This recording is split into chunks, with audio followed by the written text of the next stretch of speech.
उड़ीसा के बालासोर में हुए भयानक रेल हादसे को 24 घंटे से ज्यादा का वक्त बीत चुका है। फिलहाल बचाव दल का रेस्क्यू ऑपरेशन चल रहा है।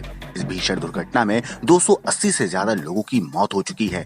अभी भी सैकड़ों घायलों का इलाज चल रहा है। प्रधानमंत्री से लेकर तमाम पक्ष विपक्ष के नेता मौके पर स्थिति का जायजा लेने पहुंचे। प्रधानमंत्री मोदी ने कहा कि घटना में दोषियों के खिलाफ सख्त कार्रवाई होगी। हालांकि सदी के इस सबसे बड़े हादसे के बाद सरकार और रेलवे पर कई सवाल खड़े हो रहे हैं। आधुनिक तकनीक का इस्तेमाल करने का दावा करने वाली भारतीय रेल से आखिर कहां चूक हो गई जिससे इतना बड़ा रेल हादसा हो गया। तो आइए आपको समझाते हैं रेलवे के कवच सिस्टम का क्या हुआ।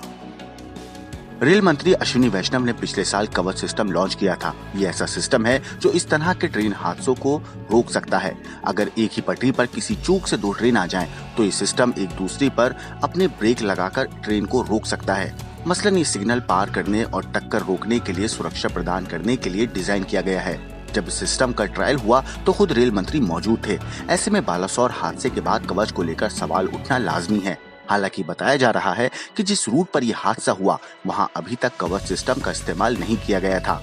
स्टेशन के पास इतनी स्पीड से क्यों चल रही थी ट्रेन? बालासोर रेल हादसा बहानगा बाजार स्टेशन के पास हुआ। जब भी कोई ट्रेन स्टेशन के पास से गुजरती है तो आमतौर पर उसकी स्पीड कम हो जाती है, लेकिन स्टेशन के करीब भी कोरोमंडल बहुत तेजी से चल रही थी। कोरोमंडल एक्सप्रेस का इंजन वहां खड़ी मालगाड़ी के ऊपर चढ़ गया। इसी ट्रैक पर तेज रफ्तार से आ रही हावड़ा बेंगलुरु एक्सप्रेस कोरोमंडल एक्सप्रेस से भिड़ गई। ट्रेन की स्पीड लगभग 125 किलोमीटर प्रति घंटे के आसपास रही होगी। और जब इतनी तेजी से ट्रेन दूसरी ट्रेन से टकराएगी तो कितना भयावह मंजर होगा, इसका अंदाजा हमें इन तस्वीरों को देखकर लग सकता है। एक ट्रैक पर दो ट्रेनें कैसे आ गईं? बहानगा बाजार स्टेशन से 300 मीटर पहले कोरोमंडल एक्सप्रेस की कुछ बोगियां पटरी से उतर गईं।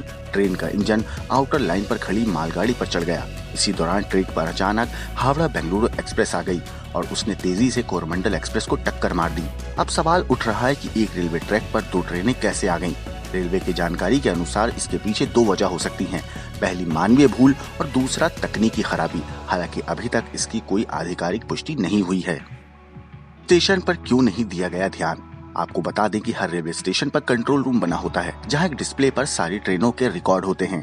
कौन सी ट्रेन किस ट्रैक पर आ रही है, उसे किस ट्रैक पर भेजा जाएगा, स्टेशन पर किस प्लेटफॉर्म पर ट्रेन रुकेगी, इस तरह की सभी बातों को वहीं से कंट्रोल किया जाता है।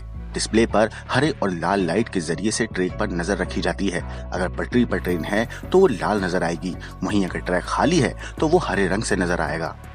एक दूसरे के ऊपर कैसे चढ़ गई बोगियां?